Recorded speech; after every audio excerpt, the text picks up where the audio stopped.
线长山又高，处处港口都险要。 Hello and welcome back to STXY. Today I want to explore the history of the Communist Party of China's policies towards Taiwan, tracing back to when the two sides of the Taiwan Strait fell under separate administration after just 4 years of nominal reunification, following Taiwan's return to China after Japan's defeat in World War II. In recent years, Taiwan has made a lot of appearances in Western mainstream media, often portrayed as a perpetual victim of mainland aggression, or as it is framed in Western discourse, Chinese aggression. Taiwan is commonly depicted as a self-governing island, supposedly desperate for independence from China, while the Chinese mainland is often cast as an unreasonable pariah, seeking control over Taiwan for no good reason. This narrative can be hard to make sense of, especially when so many Western commentators, on all sides of the issue I might add, seem to get even the most basic facts about Taiwan wrong. And this is exactly why I started the show, so that we can dig into the complexities and nuances of this subject. There are layers of contradiction to unpack. For instance, there was the historical rift between the communists and the Kuomintang, or KMT, which was central to cross-strait relations for much of the Cold War. Then there was the internal divide within Taiwan, with Taiwan separatists seeing both the CPC and KMT as foreign political forces with no rightful claim over Taiwan. As Taiwan transitioned into a liberal democracy and the opposition Democratic Progressive Party, or DPP, rose to power, Taiwan separatism shifted from being a concern for the KMT to a concern for the Communist Party of China. In the 21st century, we now see the CPC viewing the KMT as a quasi-ally in opposition to the DPP. A lot of people point to the fact that the KMT once actively claimed to be the rightful government of all of China, and they use this as evidence of Taiwan's aggression against the mainland. But this argument is funny for a few reasons. First, at the top levels, the KMT was made up of elites from the mainland, whom neither saw themselves as Taiwanese nor were they viewed as such by Taiwan's local population. Second, in Chinese history, when the country is divided, the contending factions all claim legitimacy over the entirety of China, and the goal would always be reunification under a single ruler. By maintaining their claims to the mainland, the KMT was simply following this historical tradition. Beneath all the antagonism, there was an important point of unity between the KMT and the CPC, which was both sides saw China as one country that ought to be reunified under one government. Had the KMT dropped its claims over the mainland, Beijing would have had every right to denounce them as traitors, essentially seeking to formalize a split between the two sides. And let's not forget, Taiwan separatists were once jailed by the KMT. So if your understanding of cross-strait relations is limited to the CPC and KMT's historical animosity, there's no way you will understand what's going on today. I have an episode on the origins of Taiwan separatism if you're interested in that history, so I won't go too deep into that topic today. I also won't speak too much on the shifts in Taiwan's policies towards the mainland over the past 70-odd years, which is something I'll do another day. Instead, I want to present the history of Beijing's policies on Taiwan over the last 70-some years so you can better interpret the facts that are presented to you, because a lot of times people are led to wrong conclusions not because of lies, but facts presented out of context or not explained fully enough. But before we delve into this topic, I'd like to take a moment to thank all of my incredible upper-level patrons: Alvin Jia, Wang Yijing, Michael Kim, Victor, CD14039, Jim Fox, Capacete Fogo, SCY, Maddie Roxy, and Thomas Siegel. Thank you all so much for your generous support. Your commitment goes above and beyond, and it truly means the world to me. To all my other patrons and subscribers, your support is just as vital, and I'm deeply grateful for each and every one of you. Because of your contributions, I'm able to dedicate more time to this passion project, and I sincerely appreciate it. You all are the reason the show keeps going. When we look at the CPC's policies after the turn of the century, such as the passage of the Anti-Secession Law or branding certain political figures as hardline Taiwan separatists with threats of arrest if they ever set foot on the mainland, or consider the increasing frequency of military drills and flyovers by the People's Liberation Army, many people might view these actions as unprovoked. And sure, individual people in Taiwan, especially those of us born after the Cold War, did not provoke these moves. But politics isn't about individuals. While we may take for granted the relative stability and normalization of trade, travel, and communication across the Taiwan Strait today, that wasn't always the case. These developments weren't some sort of given, but were the result of wise decisions made by both sides during the 1980s when Deng Xiaoping and Jiang Jingguo were leading their respective sides of the Taiwan Strait. Did you know that for a long time, the Taipei administration enforced a blockade around the Chinese mainland? To understand this, we have to go back to June 2nd, 1949, when the Yangtze River crossing campaign ended with Nanjing, Shanghai, and surrounding areas being liberated by communist forces, which ended all hope that the KMT could at least secure territories south of the river while the communists controlled the north. Following this, the KMT's retreat to Taiwan became inevitable, and with it, the start of the KMT's blockade to prevent the PLA from gaining a foothold on the mainland's coastal waters. And so, on June 18th that same year, 1949, the Republic of China's Executive Yuan ordered the Navy to close off China's territorial waters from the mouth of the Liao River in the north to the mouth of the Min River in the south, effective starting on June 26. The ROC Navy's First Fleet, tasked with enforcing this blockade, intercepted 41 U.S. and UK merchant vessels, captured 25 steamships, and seized over 200 motorized sailboats in the second half of 1949 alone. So as we can see, this was a highly effective blockade. Not only did this secure the KMT's retreat to Taiwan, but it also effectively cut off the Communist Party from foreign trade. When the Korean War broke out in 1950, the blockade was extended southward to Guangdong province, effectively cutting off the entire coast of the Chinese mainland. This blockade will remain in place for 25 years, lasting until Chiang Kai-shek's death in 1975. This blockade was heavily focused on key coastal areas around Fujian and Zhejiang provinces, particularly around the Taiwan Strait, the Wenzhou area, and sometimes out towards Shanghai. As the PLA Navy and Air Force grew stronger, the blockade became increasingly difficult to maintain. However, despite these challenges, the Taipei administration's Navy nonetheless retained effective control over the Taiwan Strait.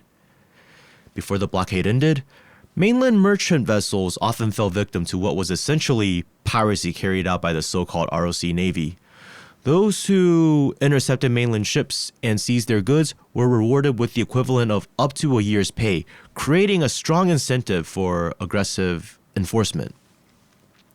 And so, to safely reach the Pacific Ocean, mainland Chinese vessels had to sail south past Hainan Island, slip past Vietnam, and eventually make their way to neutral ports in countries like the Philippines or Malaysia. In other words, a ship departing from a mainland port like Shanghai couldn't just sail east into the Pacific without risking interception or attack by so-called ROC naval forces.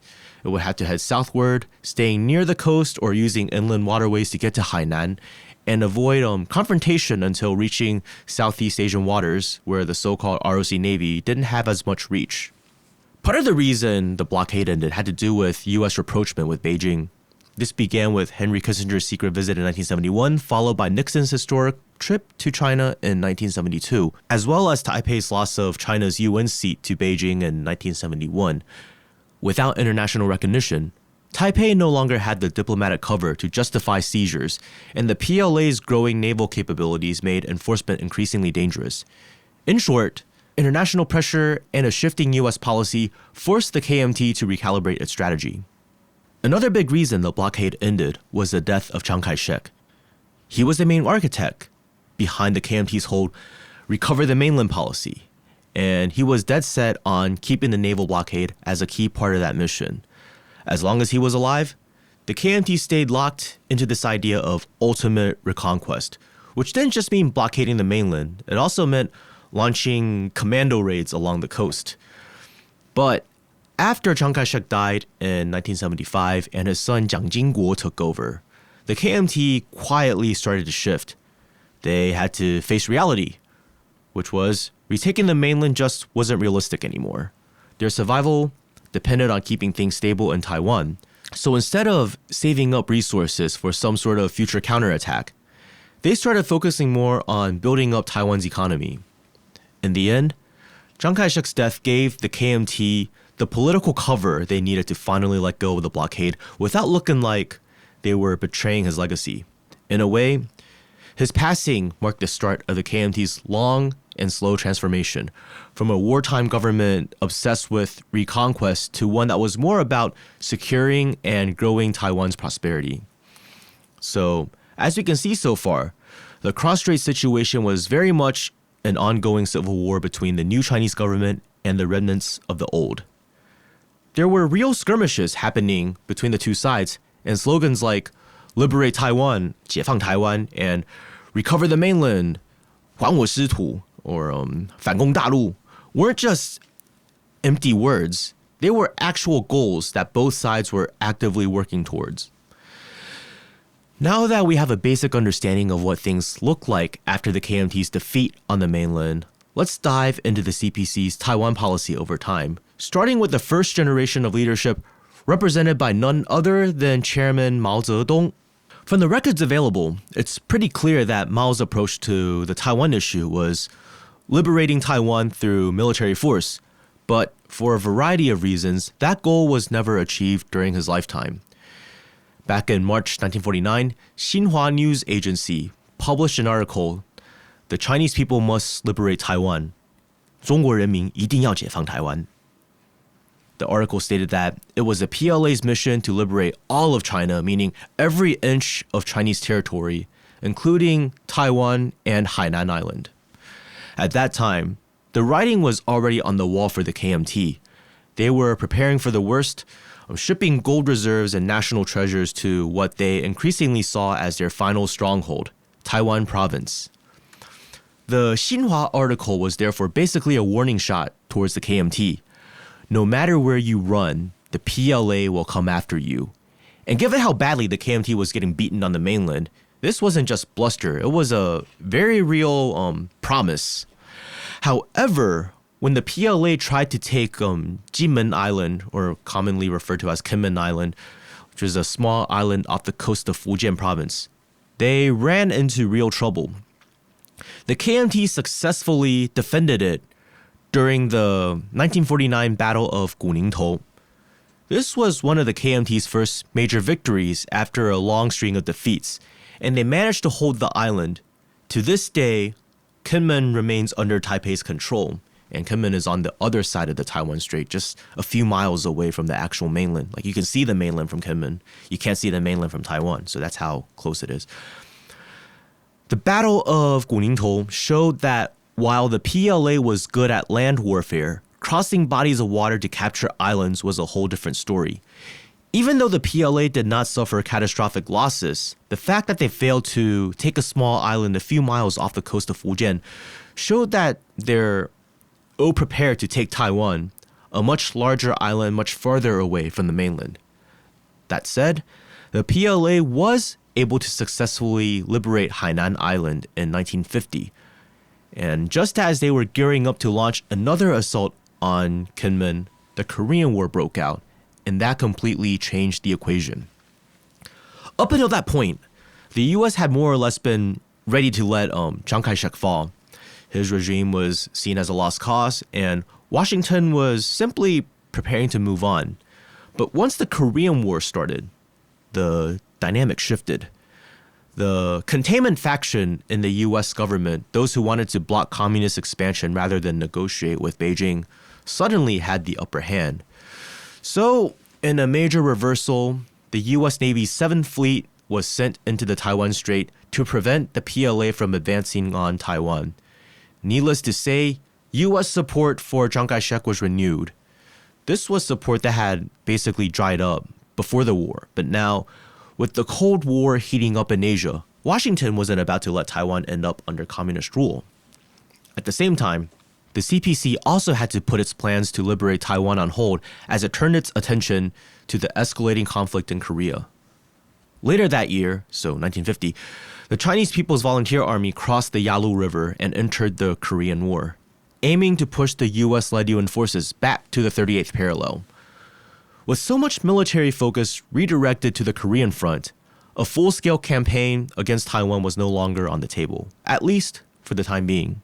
Fast forward 3 years later, around the time the armistice was signed on July 27th, 1953, Mao made it clear that plans to liberate Taiwan were back on the table. Even though China had just come out of a grueling war, the Taiwan issue remained a top priority, especially as the US was pushing to form a new anti-communist alliance in Asia known as SEATO, the Southeast Asia Treaty Organization. Now, if the Taipei administration had joined SEATO, it would have felt to Beijing much like how Russia sees the idea of Ukraine joining NATO today, an unacceptable move that threatened its core interests. Up until this point, both Mao Zedong and Chiang Kai-shek had treated the Taiwan question as a domestic issue, simply a continuation of the Chinese Civil War. But if the Taipei administration were to join SEATO, that would have changed everything, turning the Cross-Strait standoff into an international conflict involving multiple countries. And so, the first Taiwan Strait crisis began. In September of 1954, the PLA started bombarding Kinmen Island and soon expanded its shelling to Mazu and Dacheng. Mazu is a little bit more north in Fujian, across from Fuzhou, and Dacheng is in Zhejiang, across from Taizhou. On the fifth day of the bombardment, SEATO made its decision.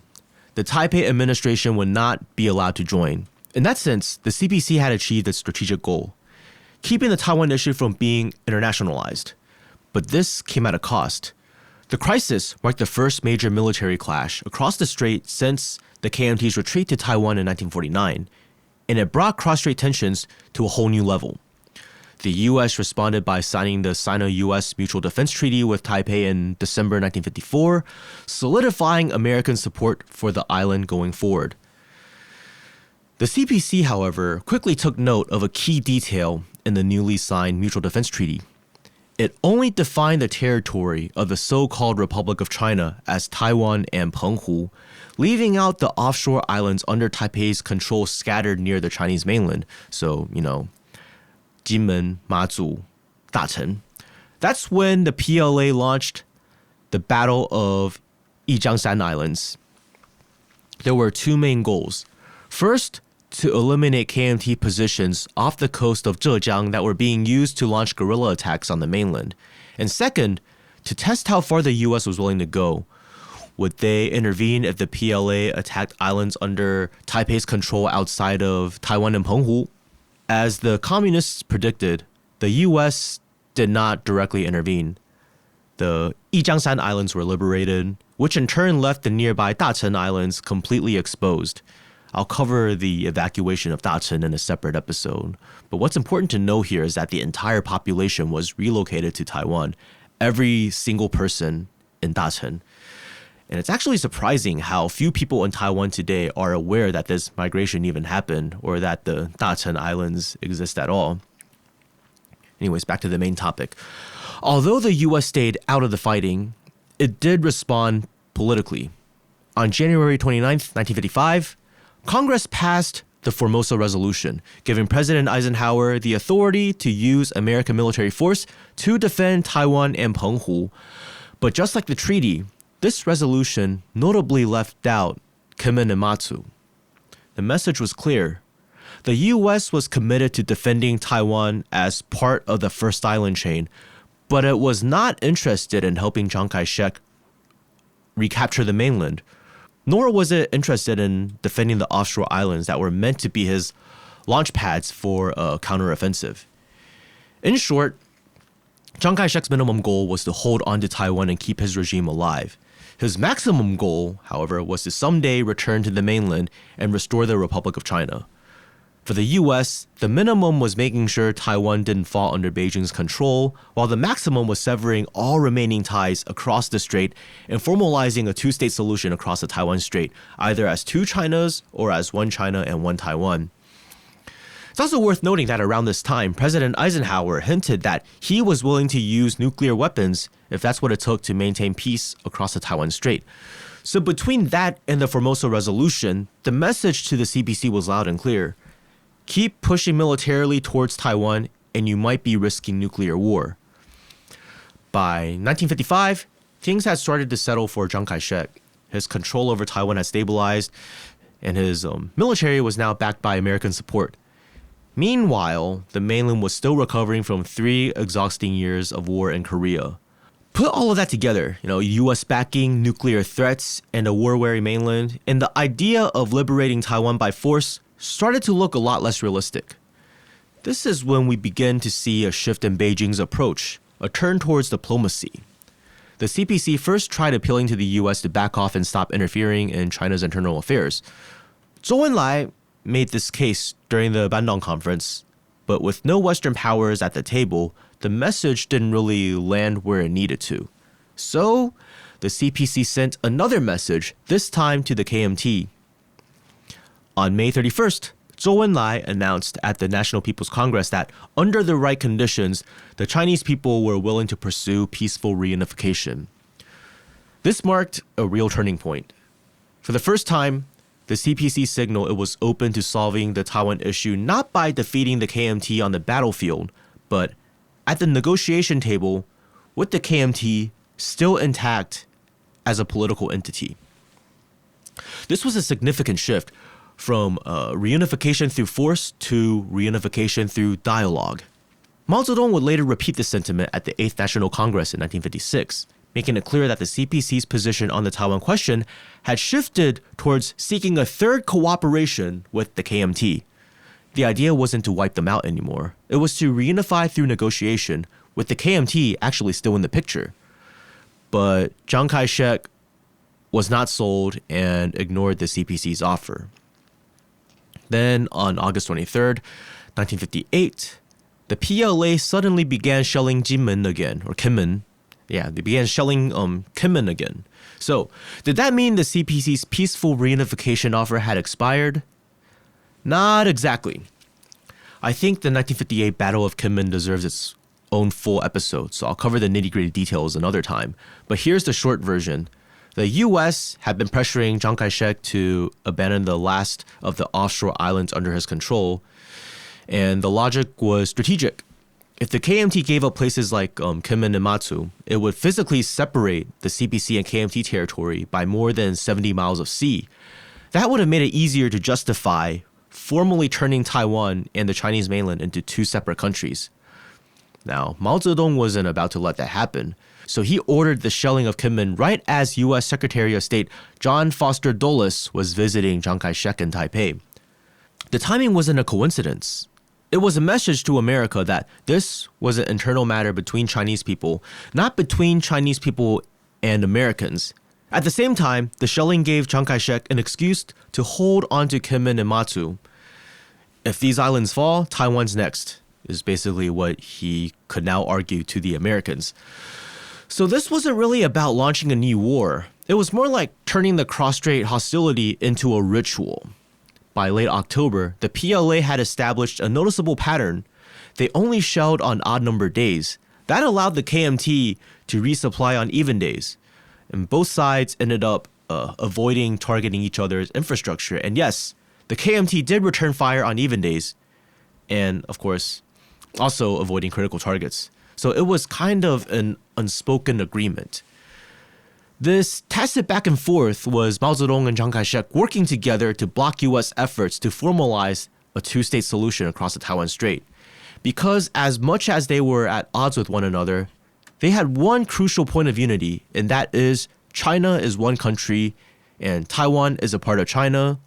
And the conflict between their respective parties was a conflict between 2 competing entities within the same country.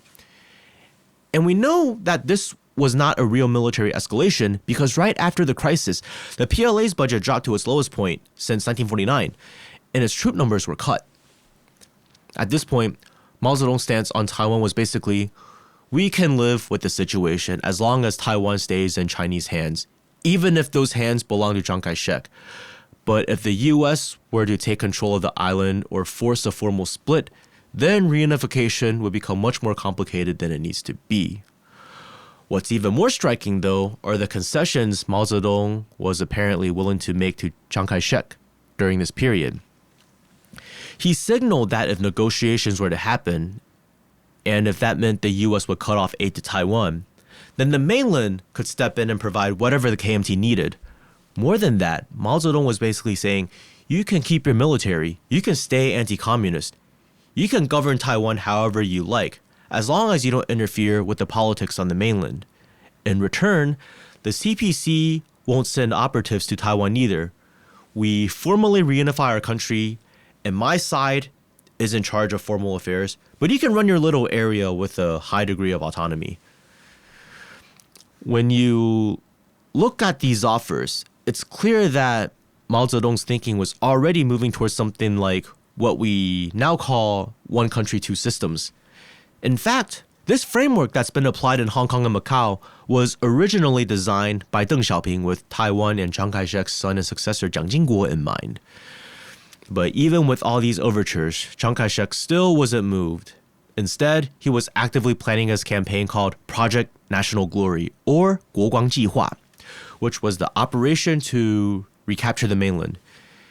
Even though he was stuck in Taiwan, his heart never truly left the mainland. And his thinking was simple. If he was going to have a shot at reconquering the Chinese mainland, he'd need to do it before the communists developed nuclear weapons, and he was running out of time. In early 1965, Chiang Kai-shek's forces even attempted some landings on the mainland, but they all failed.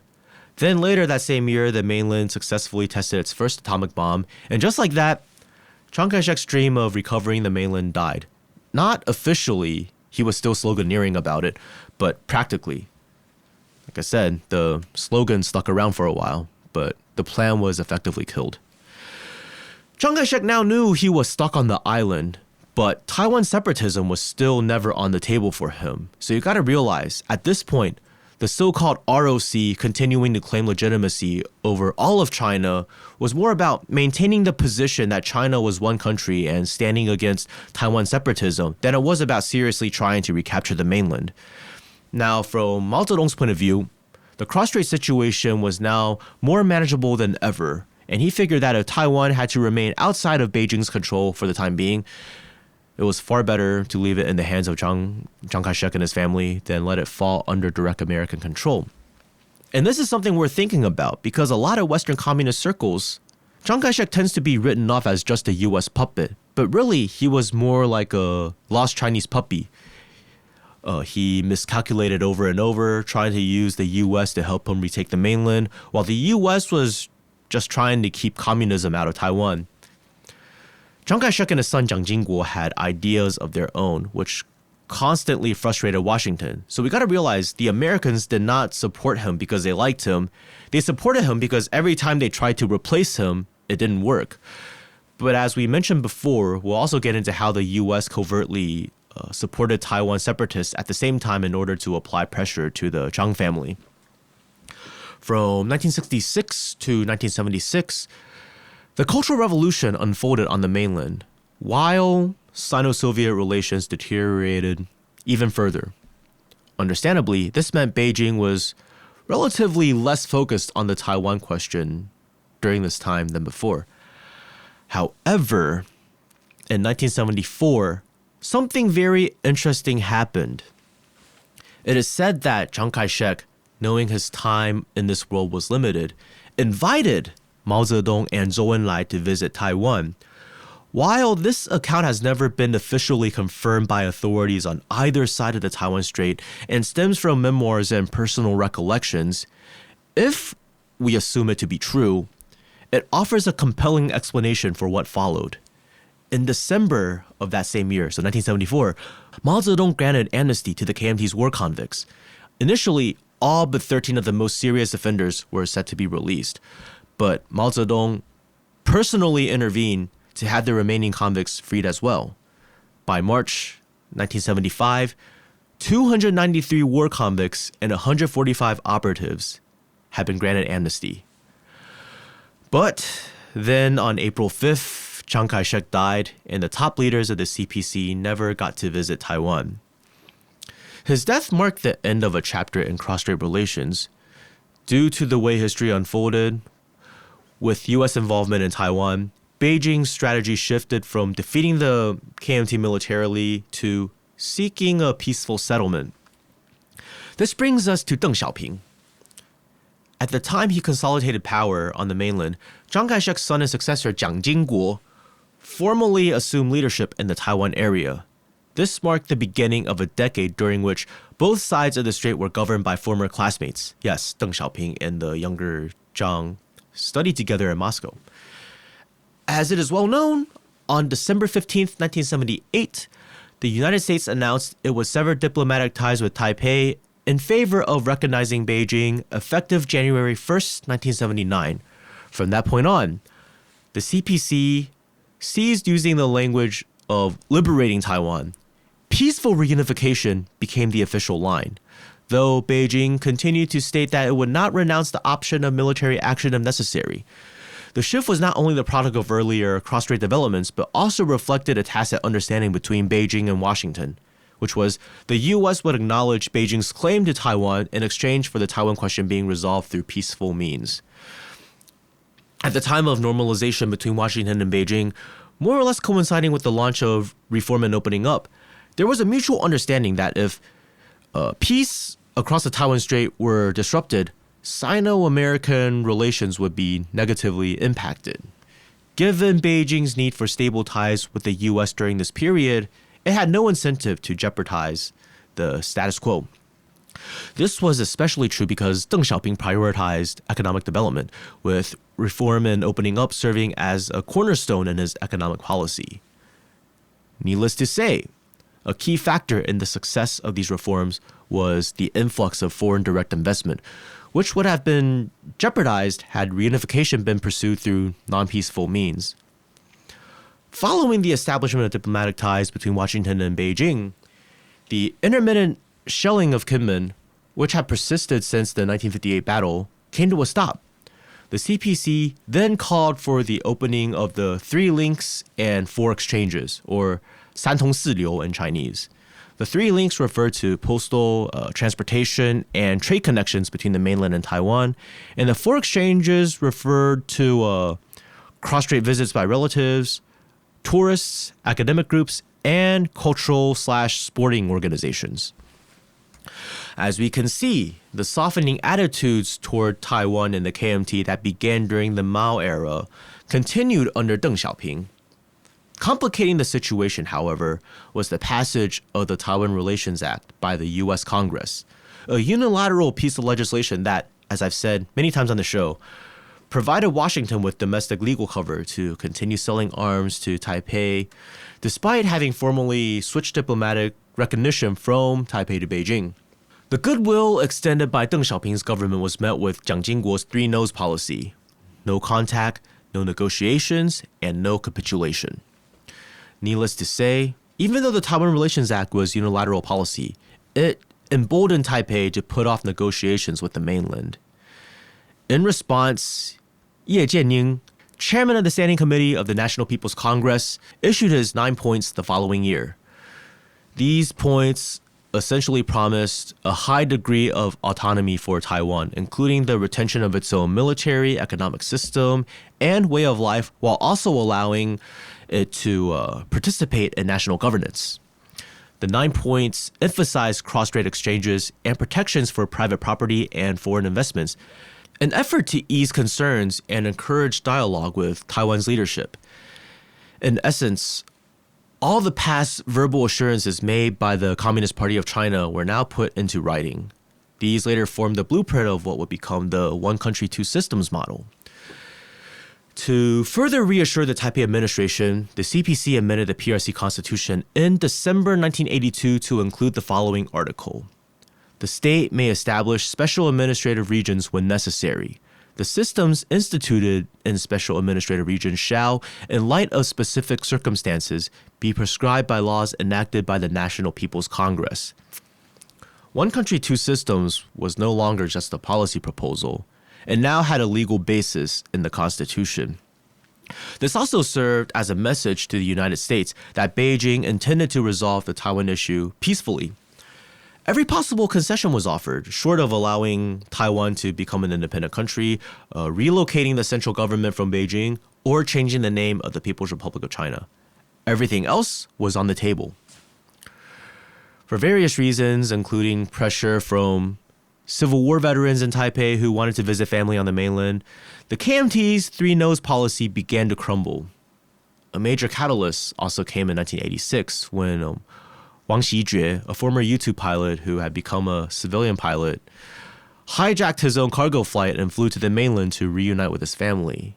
This forced the KMT to initiate contact with the CPC in order to negotiate the return of the flight crew and cargo. 1 year after the hijacking, Jiang Jingguo's administration announced that those with relatives on the mainland would be allowed to travel there. That same year, martial law in Taiwan was finally lifted, and Taiwan society began its transition towards a new era.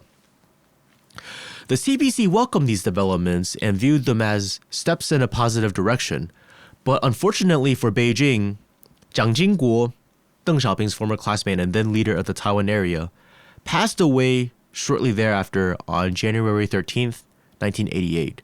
The two Jiangs just died at the worst possible moments for Beijing. As we know, in June 1989, China faced a major political challenge that ultimately ended in the defeat of a color revolution. While the country was saved, the incident dealt a significant blow to China's international image. Shortly afterward, Deng Xiaoping began transferring power to his successor, Jiang Zemin, who officially assumed leadership by the end of the year. Thus, the Deng Xiaoping-Jiang Jingguo era came to a close, giving way to the era of Jiang Zemin and Li Denghui. Under Li Denghui's leadership, the so-called Republic of China stopped actively asserting its claim as a legitimate government of all of China. While those constitutional claims remain on paper even today, they ceased to be pursued in practice. Instead, Li Denghui adopted a policy of pragmatic diplomacy, aiming to maximize Taiwan's international participation even without formal diplomatic ties through informal cultural and economic relations with various countries, while tolerating their diplomatic ties with Beijing. To those unfamiliar with Chinese political thinking, this may have seemed like a concession to Beijing, essentially letting Beijing have the title of the legitimate Chinese government. But in reality, what Li Denghui was doing was steering Taiwan towards being treated as a country in its own right, all while technically operating under the framework of the so-called Republic of China. In other words, Li Denghui was edging Taiwan towards a two Chinas arrangement without ever formally declaring it. Of course, this was unacceptable to the CPC, but in the wake of sanctions imposed after the Tiananmen Square incident, Beijing wasn't in a position to do much about it. Had Li Denghui been in power during Mao's time, if Taipei had dropped its claim to be the legitimate government of China and started acting like a separate country, Mao would have kicked his ass. But in 1989, any military response from Beijing would have likely provoked foreign intervention. All the CPC could do was grit its teeth and wait. Further complicating matters for Beijing was Taiwan's democratization. Under Li Denghui's leadership, democratization and localization were fused into a single package. For the first time, Taiwan separatists no longer faced political persecution for their beliefs. This meant that any significant push towards reunification with the mainland would likely be unpopular with voters who had separatist leanings. Starting from that point, it became extremely difficult to move Taiwan towards reunification under one country, two systems. Take Ma Ying-jeou, for example. He led Taiwan from 2008 to 2016. He pushed for closer economic ties with the mainland and finally opened up the three links between the two sides of the strait. While he managed to win re-election in 2012, he was relentlessly attacked by the DPP as a stooge of the CPC for the entirety of his 8-year leadership. And so cross-strait relations entered a new impasse. So how has the CPC's attitude towards Taiwan evolved since Li Denghui came to power? Oh, like I said, the biggest change was democratization. Before then, Deng Xiaoping and Jiang Jingguo had this kind of tacit understanding, just like Mao Zedong and Chiang Kai-shek did. But now with Taiwan democratized and the opposition Democratic Progressive Party fully legalized, it became impossible for the CPC to count on a similar unspoken alignment with Taiwan's future leadership. In 1992, Jiang Zemin codified one country, two systems into the CPC's party program. This meant that any future CPC leader would be obligated to pursue this framework as a solution to the Taiwan question, unless the party program itself were changed. However, thanks to the political dynamics I just described, no leader in Taiwan at any level could publicly agree to one country, two systems without committing political suicide.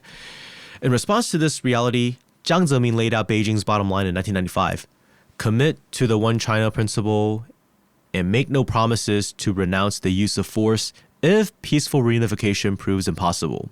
And this has essentially remained Beijing's stance ever since. So is this a return to the early Mao era? No.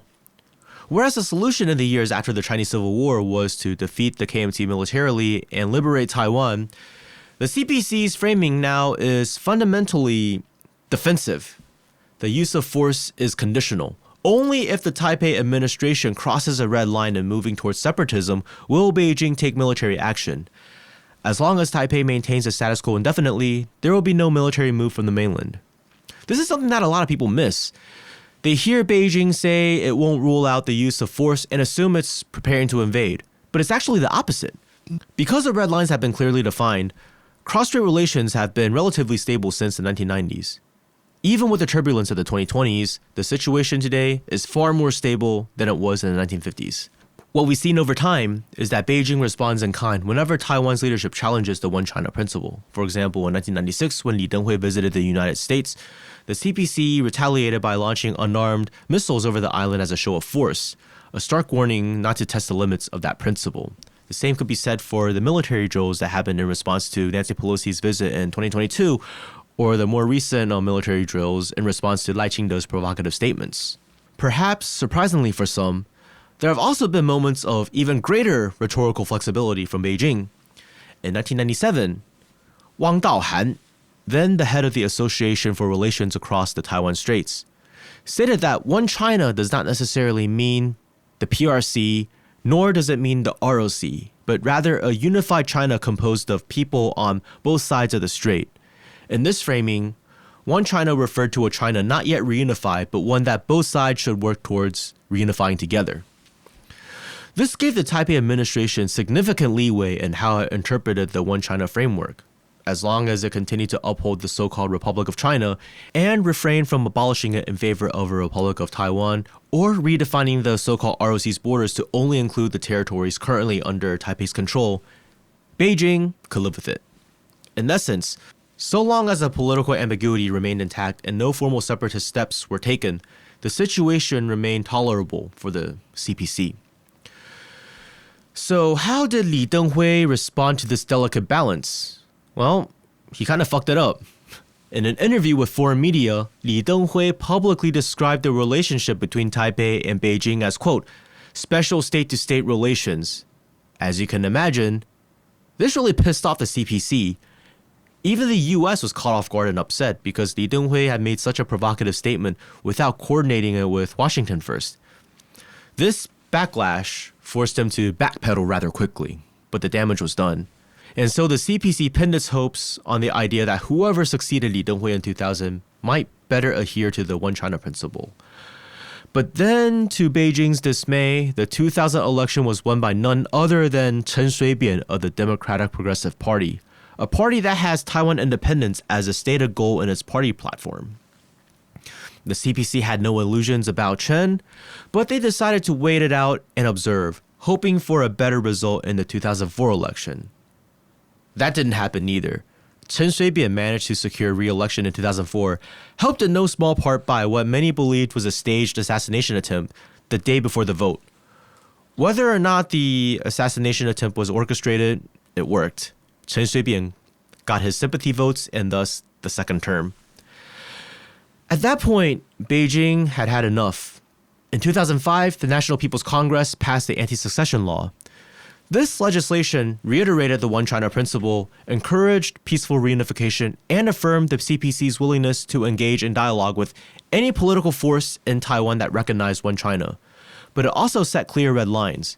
If Taiwan separatist forces were to pursue formal succession, or if major incidents occurred that could lead to separation and peaceful means were exhausted, then Beijing reserved the right to use non-peaceful means to safeguard China's territorial integrity.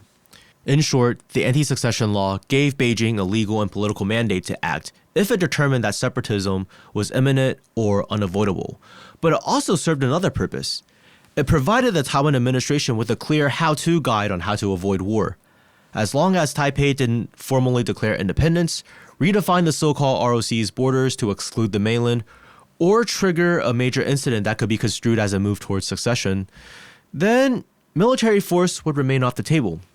In fact, this was actually a softening of Beijing's position, because prior to the law, the CPC stance was that if the status quo were maintained indefinitely with no end in sight, force might still be used.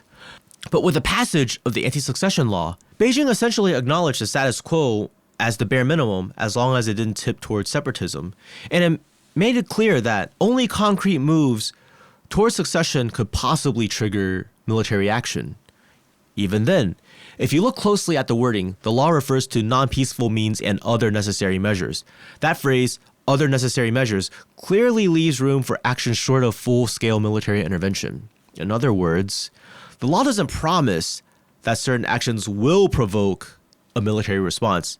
It just makes it clear that a military response remains on the table. Because democratization made it impossible for Beijing to maintain a tacit understanding with any single leader in Taipei, the CPC instead sought to institutionalize cross-strait engagement through political and economic agreements. On the political side, this meant a cross-strait peace agreement to formally end hostilities. And on the economic side, it meant signing a framework to facilitate economic integration. The former has proven elusive. A cross-strait peace agreement remains unsigned to this day. The DPP rejects such an agreement outright, seeing it as a surrender of Taiwan's so-called sovereignty, while the KMT fears it would alienate centrist voters. On the economic side, however, there was progress. In 2010, the Ma Ying-jeou administration signed the Economic Cooperation Framework Agreement, or ECFA, with Beijing. At the time, the DPP slammed Ma Ying-jeou for selling out to the communists, but the reality was that ECFA's terms were extremely favorable for Taiwan. It boosted exports, lowered tariffs, gave Taiwan businesses greater access to the mainland market, and benefits like that. Ironically, as cross-strait relations have deteriorated under DPP rules since 2016, Beijing has begun gradually reducing the scope of ECFA, not enough to cripple Taiwan's economy, but enough for the pressure to be felt. The same DPP that once denounced ECFA as capitulation now finds itself complaining that the agreement is being unilaterally curtailed by the mainland. The reality is, even with anti-CPC hysteria rising and the PLA stepping up drills and flyovers, the situation today isn't nearly as tense as it was in 1996 when missiles were fired over the island, nor does it compare to the constant naval skirmishes during the Chiang Kai-shek era. What I'm saying is this. The cross-strait situation isn't as desperate as Western mainstream media might have you believe, and Beijing's posture towards Taipei didn't come out of nowhere. Nor is the Taipei administration simply an innocent victim in all of this. Cross-strait relations are the product of a complex history, and most people in Taiwan who had nothing to do with the rise of the CPC, the KMT, or the DPP have simply been caught in the middle of it. So observe calmly and don't buy into the hype. If you want more insights into Taiwan and cross-strait relations, follow me on social media. Twitter is where I'm most active, though I am also active on Telegram and Instagram. If you've got any questions about anything discussed in this episode or anything else, drop a comment on YouTube or send me an email at straighttalk@xiangyu.tw. If you found this perspective valuable and want to support this kind of work, stories and contexts you don't often hear in mainstream media, please consider sharing this episode with friends, subscribing on YouTube or your podcast app. And if you really want to go a step further, You can join as a channel member on YouTube, become a patron on Patreon, or make a one-time donation through the links in the show notes. Thank you for tuning in, and I'll see you in the next episode.